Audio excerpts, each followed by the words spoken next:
Oh, hey guys. Look, before we start the episode, I just want to apologize for the delay of this episode, episode 8. I know episode 9 came out before, but we had a big issue with Adobe Premiere and some corrupted files. Half the episode had to be reshot. It was just a pain in the ass. But I wanted to give you guys this episode. It is a great episode. And Hagibis, one of our sponsors for this episode, really believed in us and did a lot for us. So, Hagibis, I apologize for being late. I hope you guys enjoy the review. And I hope you all at home enjoy the episode. So, with no further ado, episode 8.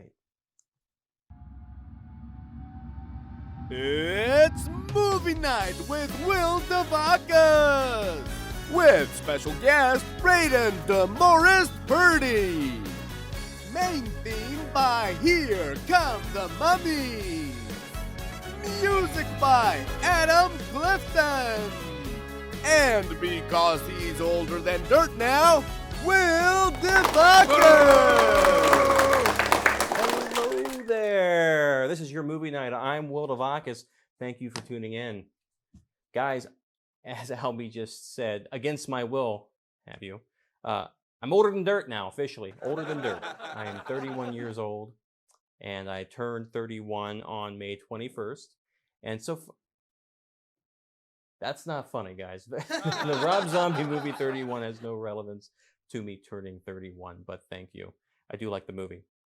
But I want to thank everybody who wished me happy birthday on my birthday and after my birthday, and even 2 days after my birthday. It was kind of interesting, but I thank you guys all. I felt really loved and really supported, so thank you guys. And I want to give a special shout out to my old boss, not John Ebert, but Andrew Seiler, who gave me this bad boy, which is straight from Canada, which I don't know if you can see it, but this thing is awesome. This is a collection of some of my favorite movies and people. You see here, I'm going to move the mic, put it between my legs. You can see here I've got a Bond and a huge 007 fan. The Rat Pack, and then up here we have what looks to be Barney Frank. So,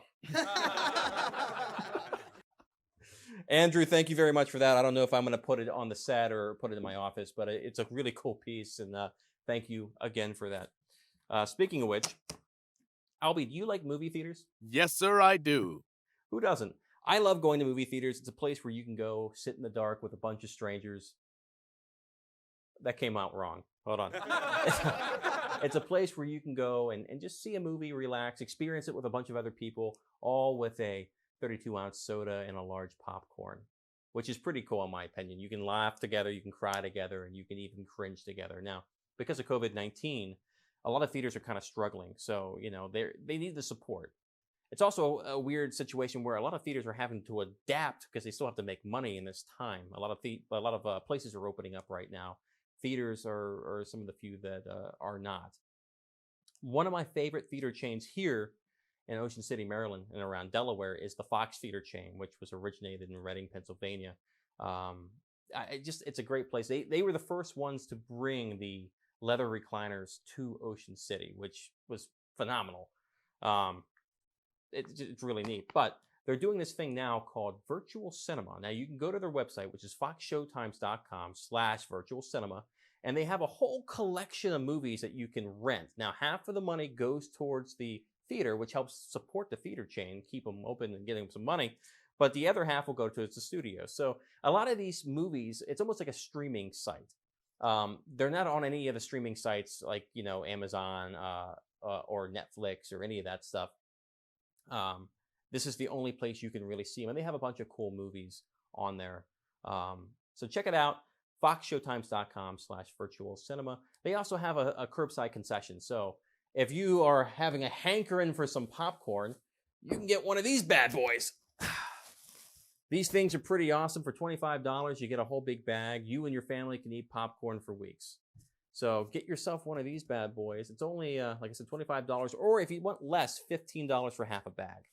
You're going to have popcorn for days. You can also get candy if you wish. Now, you're probably asking yourself, well, that's a lot of popcorn. What am I going to do with all that? Well, we have some other options for you, what you can do with this popcorn. You can use it to line your attic, use it for insulation. You can use it as a cuddle buddy at night. and so on and so forth. You just eat it. That's the main purpose you can use it for.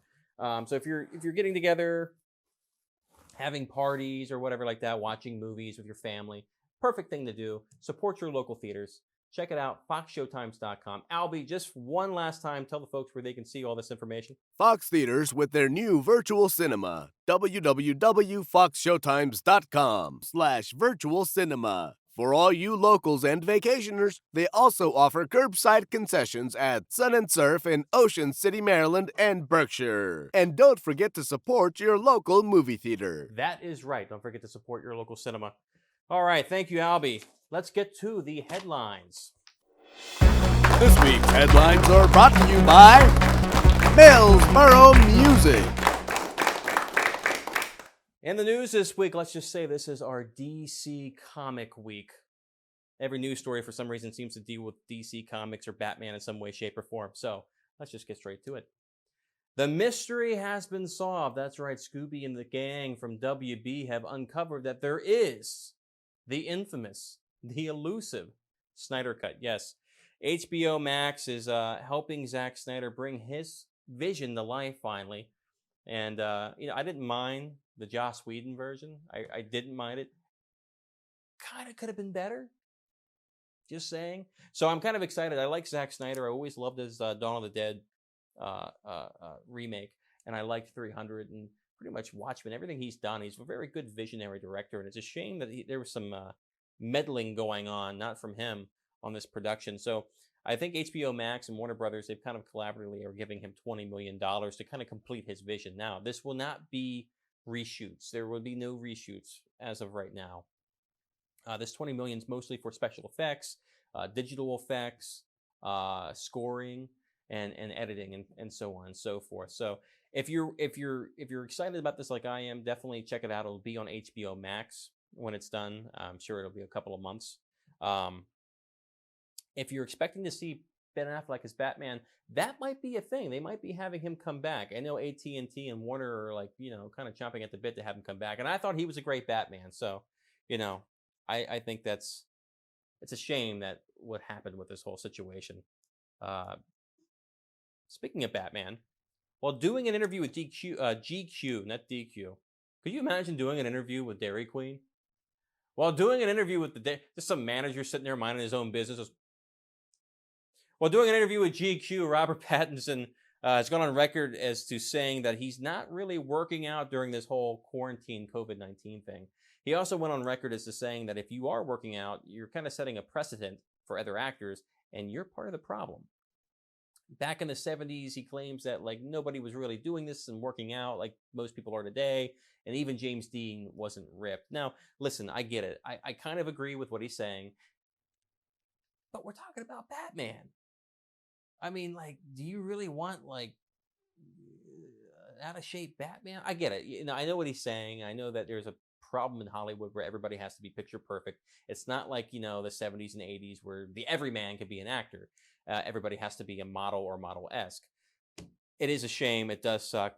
But if there is an issue, Warner Brothers, I just want to let you know, I'm ready and I am available to play Batman, and I'm not afraid to work out. Getting pretty good at that. Oh, yeah. I love working out. And I really enjoy doing it, too. Maybe a little too much.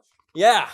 So, Warner Brothers, I'm willing to work out for you for Batman. You'd make a great Batman. Whew. About as much as you'd make a great Daredevil. Oh.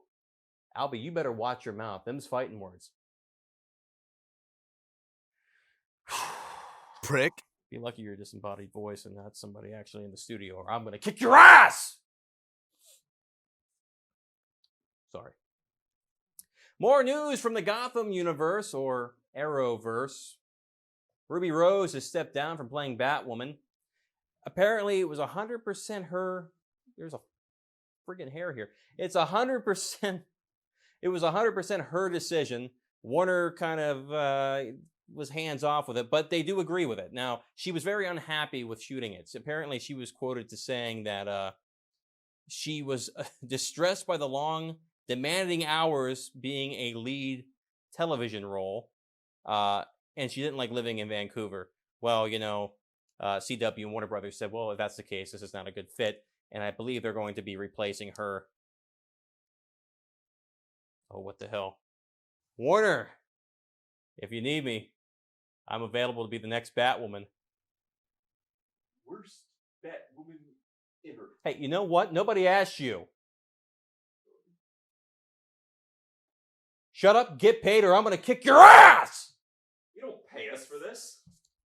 And you're worth every penny of it, too. My previous statement still stands and won't be retracted. Shut up, Albie. Jeez.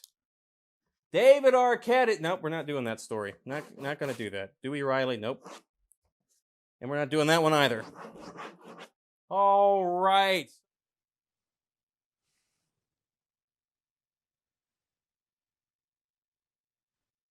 Some sad news in the news today.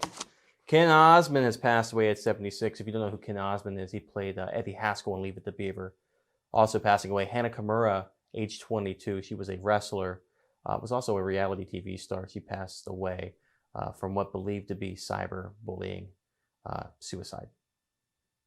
Guys, we're human beings. I know we make mistakes, but this bullying, there's no need for it. And I know people are going to say, no matter what, if there's weak people, there's going to be bullies. That's bullshit. Come on, guys. We're better than that.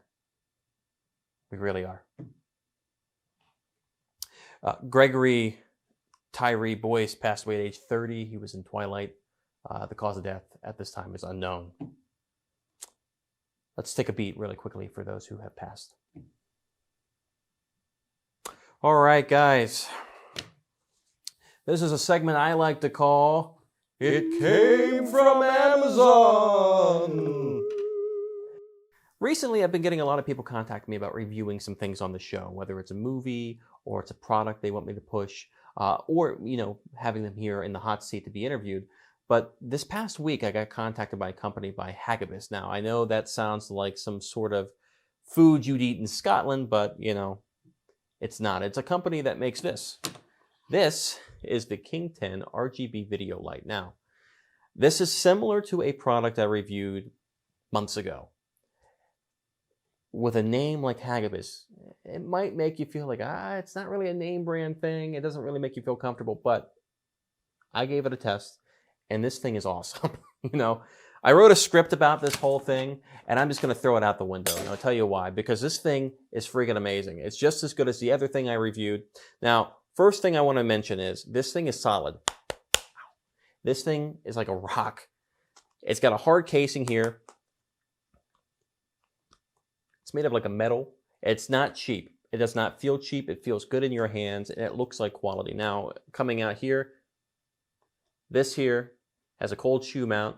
The screws here are 1/4, so it's just your typical type of tripod screw for consumer, or whatever tripod you might have. I think it's a standard thing.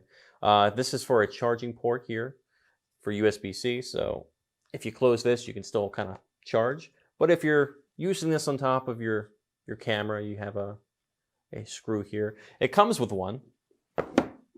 It comes with a bunch of little neat toys. It comes in this nice little white box too. Comes with a charging cable, little shoe mount, and a carrying case. Now, if you're like me and you're constantly on the go, this is perfect for you. You don't have to haul around a lot of lights. And actually, this thing outputs a lot of light, and I'll show you that in a minute. But this thing can go right on top of your camera. And it leaves you another shoe mount right here. That way you can put a microphone or whatever else you might use. Now let's get into the grittiness of it, because that's what you guys want to hear about. For under $100, this thing should be in your kit. Now, I'm going to turn it on. Watch your eyes at home. Striking. This is at 20%. You can see it illuminates pretty well.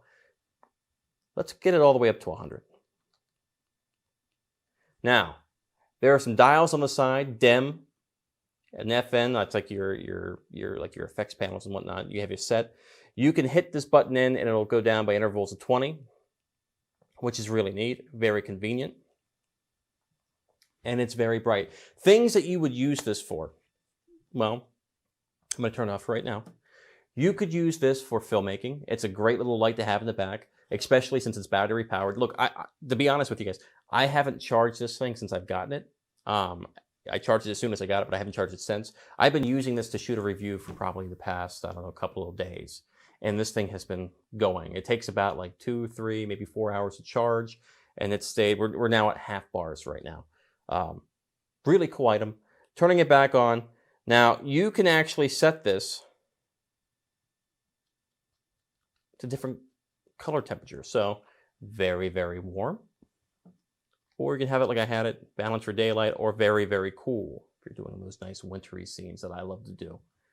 Now, that's not what really made me like happy about getting this thing. What I really liked, you can change the colors. So say you're shooting in New York, you want to do a scene where somebody's looking out their window and there's a lot of electronic signs. You can change the colors on this. I don't know if you can see that on the camera. Is it changing color on the camera? There we go. It's just kind of amazing that this technology exists. About 10 years ago, it was probably hard to find something like this, and especially at the price point that it's at. It's about $75. Pretty cool. Now, that's not the thing I love. What I love are these effects. Now, this here is an effect that I love using. Back when I was in film school, to do this effect of a fireplace, we had to have a dimmer switch and some CTO. It was a lot of things. This is just convenient. Plus, you don't have to have a guy with a dimmer switch looking really awkward trying to, dim it off stage so it doesn't detract from the eye line of the actor. You also have other effects like police.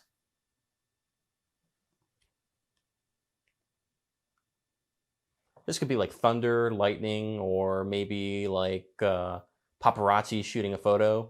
It's pretty interesting. But they have all kinds of effects on here that you can use. So in a nutshell, let's break this down. You can change the color temperature. You can change the color. You can dim it down. It's got a buttload of effects that could really benefit you. And again, I'm thinking, when I think about making movies, you don't really have a crew. Or if you have a crew, it's small. Instead of utilizing one man to run a dimmer switch, you can use that guy to hold the boom or something else. That way you're cutting down on your payroll if they're getting paid. Or, just keep it convenient. It's just a very convenient item.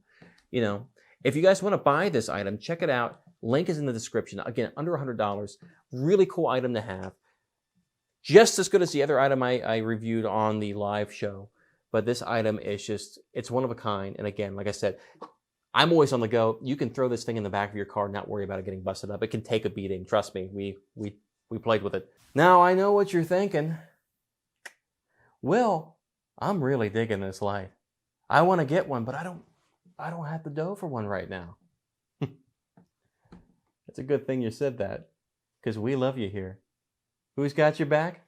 Hagibis does. And so does Movie Night. You see, Hagibis gave us one of these to give out on the show. And we want to give it to you. But hey, look, listen, what kind of show you think this is? You got to work for it. All you have to do to win one of these lights, it's very simple. Take any type of household lamp or light and simulate a fire effect. All you have to do is send me a video clip of how you did the effect and a clip of the outcome of the effect, like whatever it is going on to the subject. You don't have to use a human subject, it can be on a wall, but I want to see how you did it. Can't use anything professional, no CTO. I don't want to see any dimmers unless it's part of a household lamp. And all you got to do is send that to movienighttalkshow@gmail.com. Very simple, huh? For your chance to win one of these lights, this is a pretty cool thing.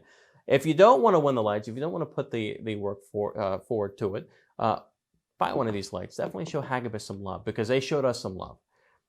Link will be in the description if you want to purchase this thing. Like I said, this can be used for filmmaking. It can be used for journalism. It can be used for haunted houses if you want to use it for it. It can be used to play pranks on your friends. All I ask is that you don't use it as a cop light to speed through traffic. Because trust me, the thought has crossed my mind. Don't do that. And also, we are not liable or responsible if you burn your house down or any of that stuff. We're just simply giving away this for free. And trust me, this is something you want to have in your arsenal. Like I said, this thing is really affordable. It's really nice. It's made of quality. Trust me, when I first heard about this thing, I was like, I don't know about that. I'm glad they talked me into getting one of these because I love it. And I'm probably going to buy 2 or 3 more, and you should too. So there's a friggin' fly. I'm starting to get like the Winnebago man. There's a fly in here flying around. So, guys, Check this out. When we come back, we got Braden DeMorris Purdy, great filmmaker, so stay tuned. Do not click off that page. No scrolling around, all right? Come on down to Shifty's Secondhand Discount Foods. You can trust a name like Shifty's. Situated between the hills of Belleville, Ontario, Canada. You want half-eaten carrots? We got 'em. Want open cans of SpaghettiOs? We got those as well. Stop on by and see us. Shifty's Secondhand Discount Foods. Welcome back, folks. We actually have a treat for you in the studio today. We have another interview, in case you've missed out on those. We have an up-and-coming filmmaker straight from Canada, Braden DeMorris Purdy. He's working on a new film called Beyond the Woods. Here he is. Check him out here. Hey, how's it going? Hey, Braden. Thanks for having me. How you holding up through this whole COVID-19? It's been tough, but taking it day by day, and fortunately, I have some things to catch up on and work on, and really kind of stay creative, which is great, and just enjoying more time virtually with family, which is great. So, kind of just taking it day by day. Now, you started directing at a young age. Is that correct? Yeah. How old were you? Roughly like 12. I first got bit by the filmmaking bug, and was fortunate enough to kind of really figure the craft of filmmaking and the love I have for filmmaking and cinema at a young age. So I started pretty young and running around with my friends around town, skateboarding and making little short films. What were you shooting on back then, just out of curiosity? My first video camera was like a really like a DV cam, if you remember those, and that was what I really first learned on, and then I eventually got like an HD camcorder and then DSLR filmmaking until I started doing more professional things. Now, you said you started out with a mini DV camera. What were the limitations of that camera for you? Did you ever have a point in your time when using that camera where you're like, I got to move on to something bigger and better. This is just not for me anymore. Yeah, I mean, when I first started, I wasn't really much. I didn't really understand the whole editing post-production process, so I was really shooting for the final production almost. Like I was just shooting and being like, this is what it is. And I was really struggling with converting that to post-production and going through a proper post-production process with it. So if something, for instance, if we had a blooper or something, that would just kind of end up in the film and we would work our way around that. And then the quality wasn't really where I wanted it to be, and I knew what I visually wanted. I knew I wanted more, so eventually I got into the digital HD camcorder stuff, and then eventually from there moved on to DSLR, which I found was really great and I still use in my free time to this day. So it's funny because I started out making movies the same way you did, but I think I was a little younger than you. And we had an issue too with bloopers ending up in the final product because we didn't know anything about editing. Right, yeah. And also how we got music. I don't know how you did this, but how we got music in our movies is off to the right of the set, aka set, the forest, or wherever we were shooting. We had a boom box with a CD that would play the music in the background. Yeah, and on occasion that CD would skip, so we would have that in the movie. That was really embarrassing. Yeah, I mean, there was a couple. I remember this one thing when I was a kid, and we had this like car driving scene, and the radio just turned on while we were in the car, and like when we started the car, and it wasn't at all planned, but it just ended up in the film, and our characters just so happened to like whatever song that was, and then they turned it down, kind of thing, and we just kind of went with the flow. Because I had no way of editing that out back then, so it just kind of happened. Whatever happened was in the movie, you know?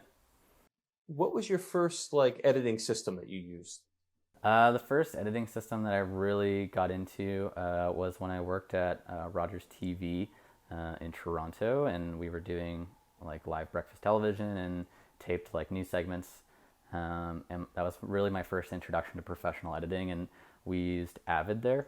And then for me, like personally, and what I used editing my own films after I really got introduced to the process was Premiere Pro.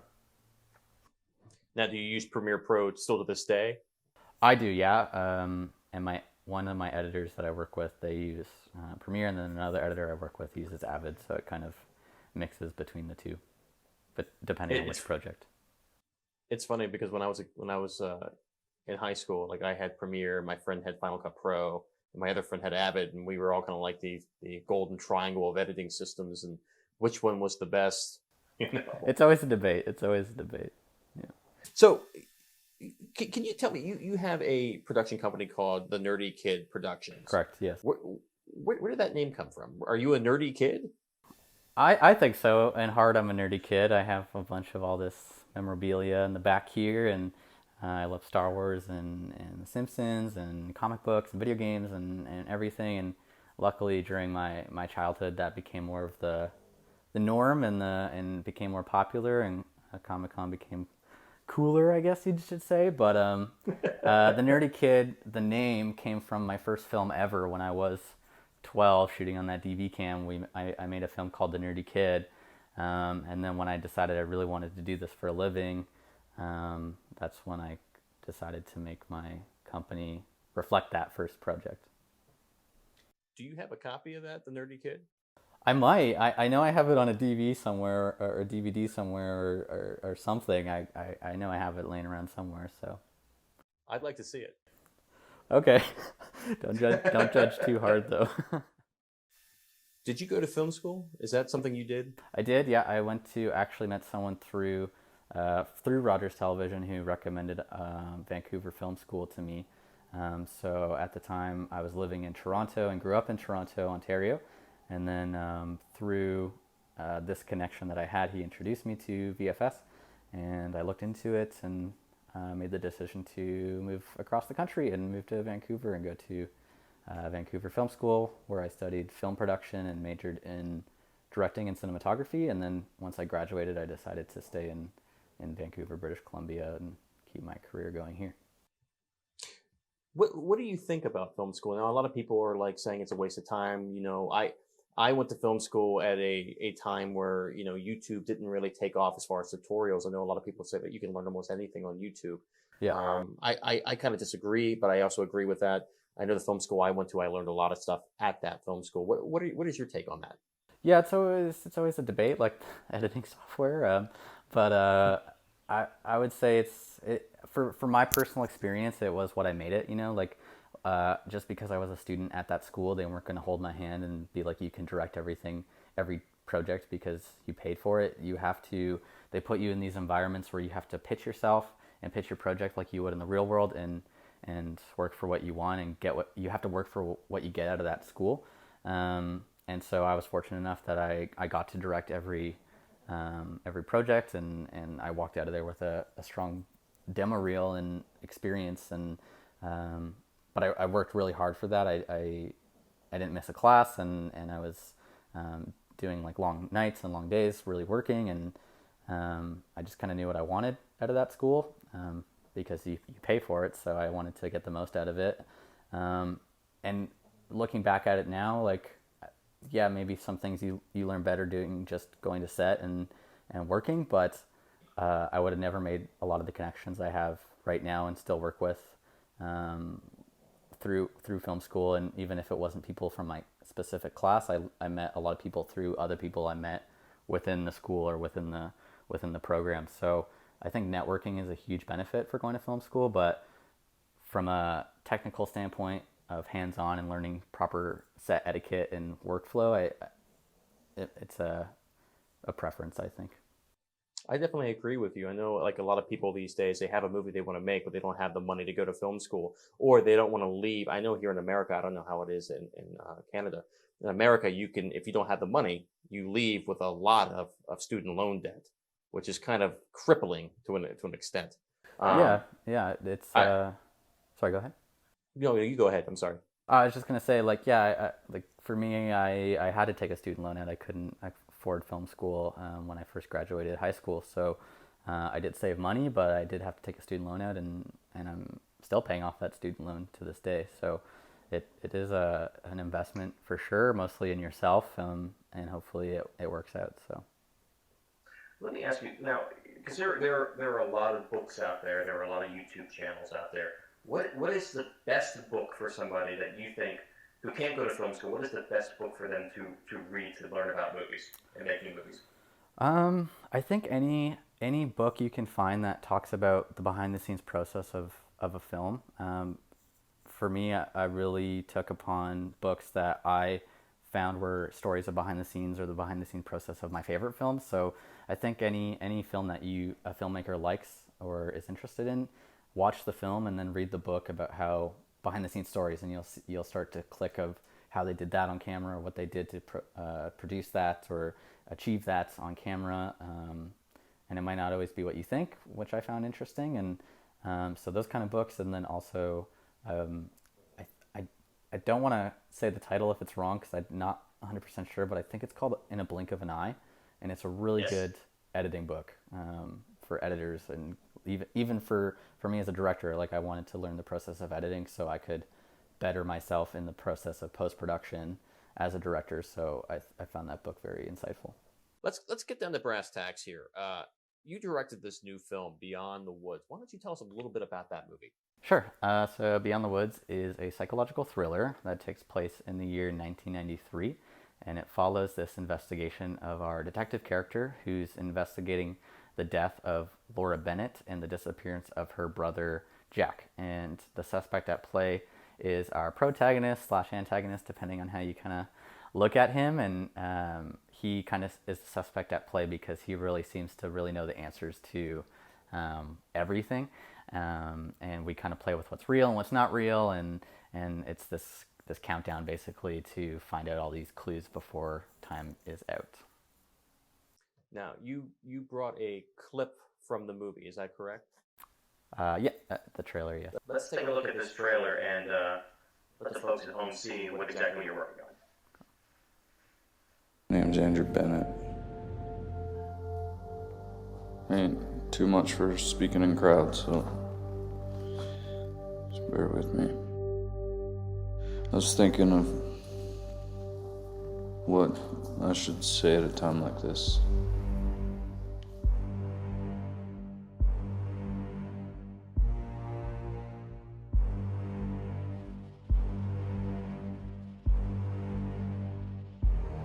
Started thinking about Laura and how if you really knew her, knew she had that way about her where she could just walk into a room and just make it a little brighter.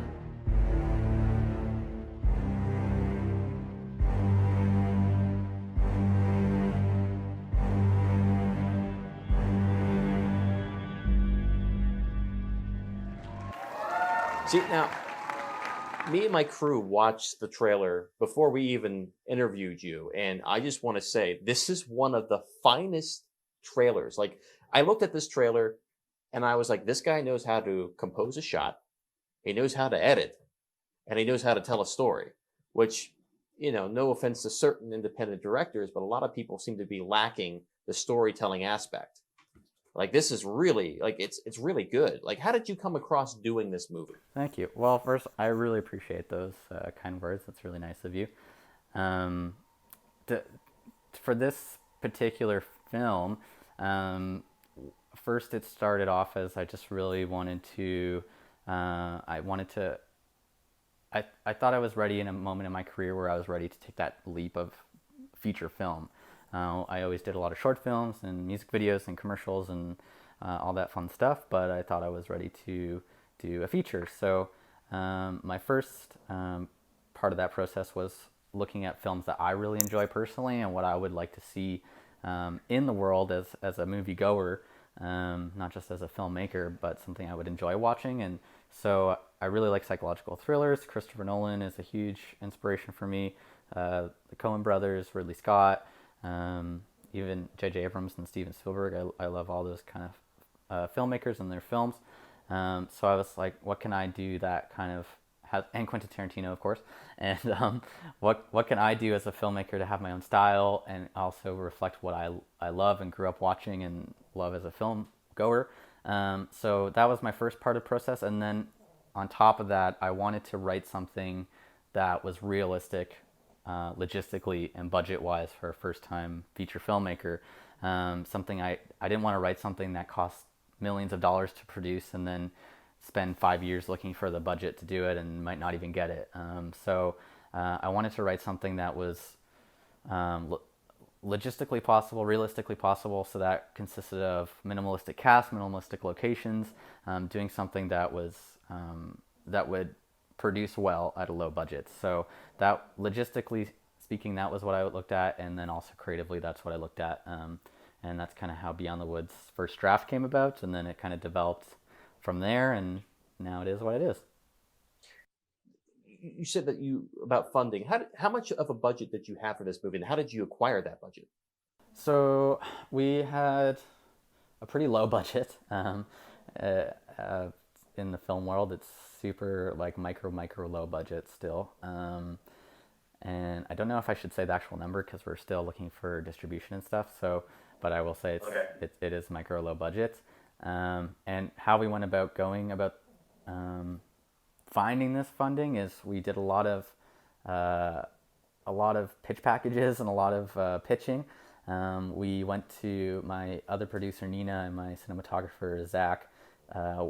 We went to, as a team, to the American Film Market in Los Angeles, and we actually went to the pitch producing panel, and they actually selected our business card. They had like this draw, and you could put your business card into this jar, and halfway through the present panel they would pull out a few business cards, and whoever they pulled you could pitch in front of this panel. And it was a great panel. Like, they had like producers of Drive and these Academy Award winning films, and they would give you advice on your pitch and what's great about it and what you should work on.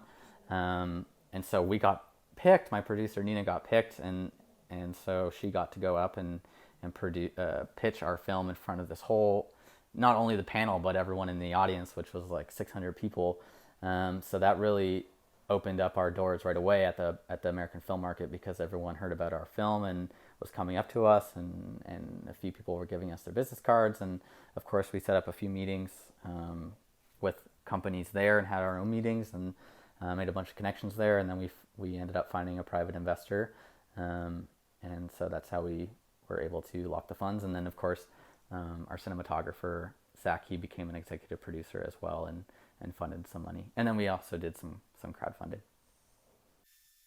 Now, this movie is very clean. Like, the way that it's shot. Like, what did you guys shoot on?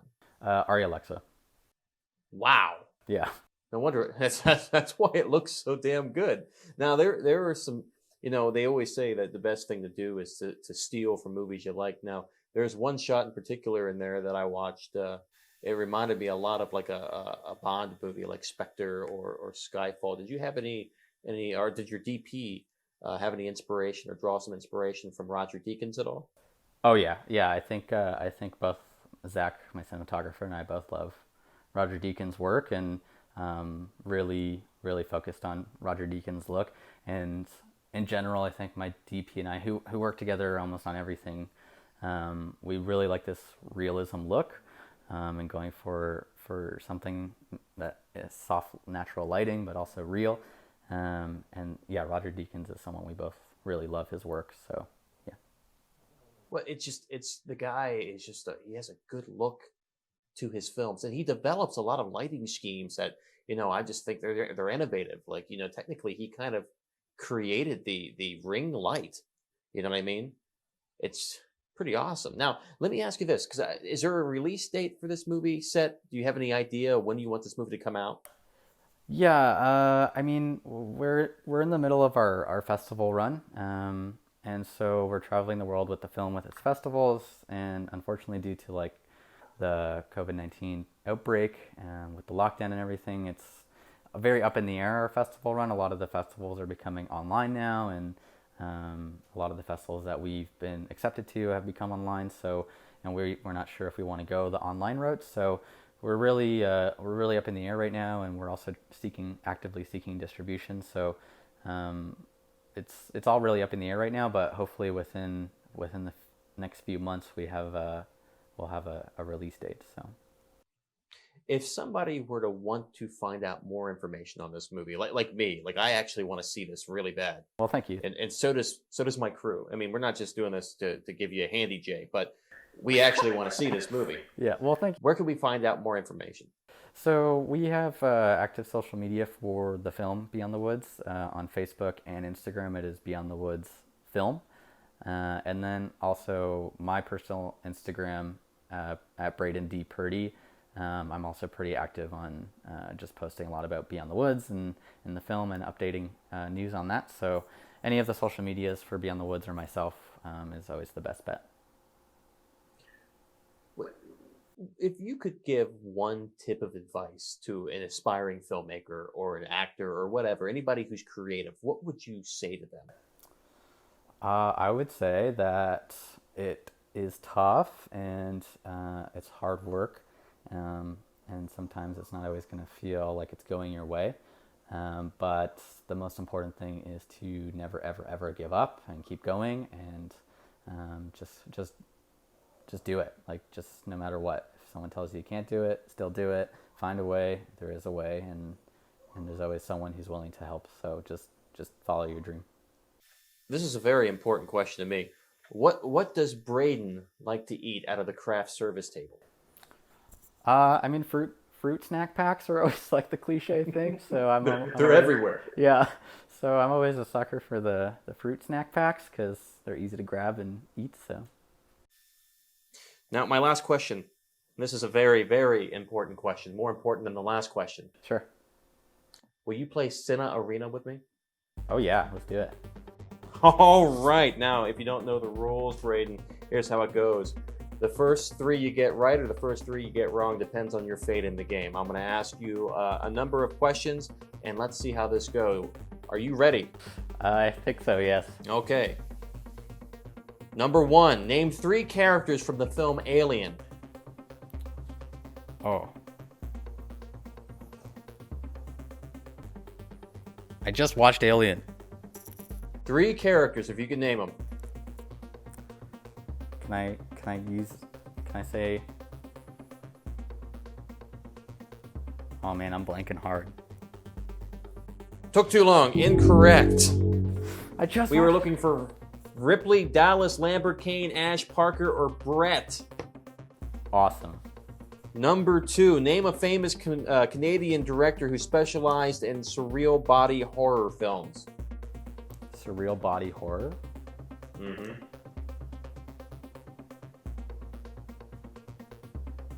You want a hint?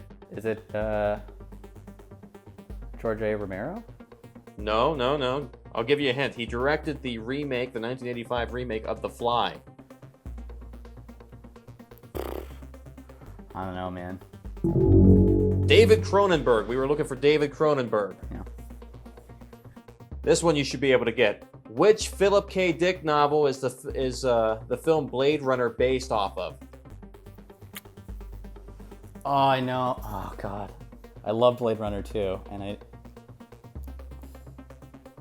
I don't know. I'm not gonna be able to answer it. Do androids dream of electric sheep? So you got 3 wrong. I'm going to give you one more just to see if you know, because I'm sure you know this one. Who was the original actor cast for Marty McFly in Back to the Future? Oh, only to be fired halfway through production. Yeah, it was that. Oh, it was that guy from. I know. He has like.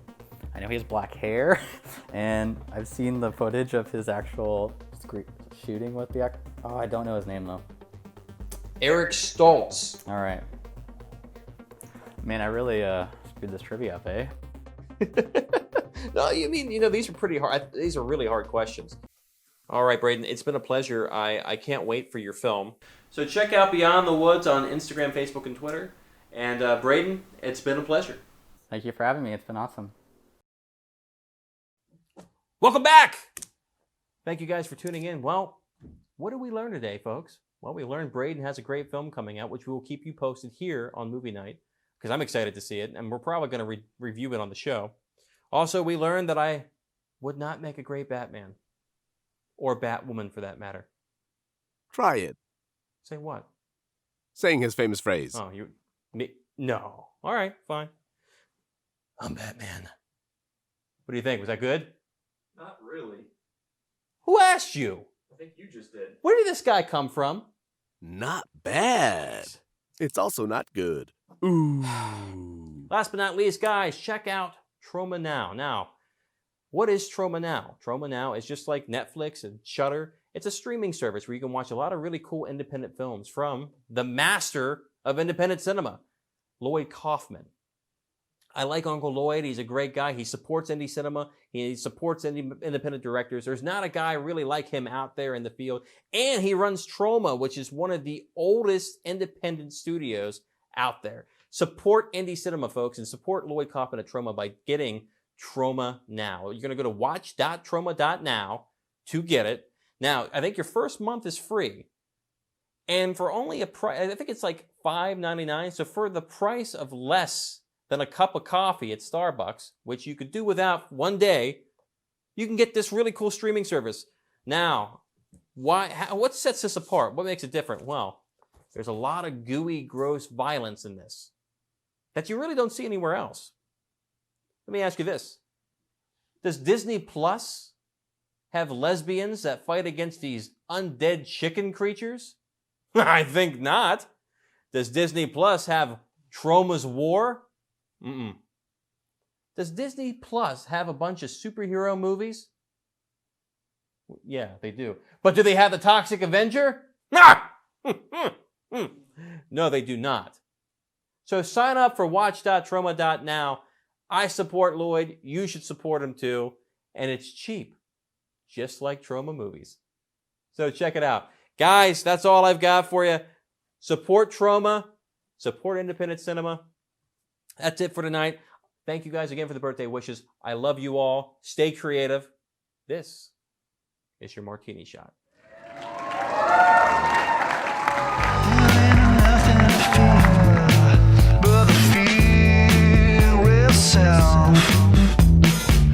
You know that nothing is here, so let's drink to your health. There ain't nothing in the dark, in the light. Keep one eye on the moon when it's late at night.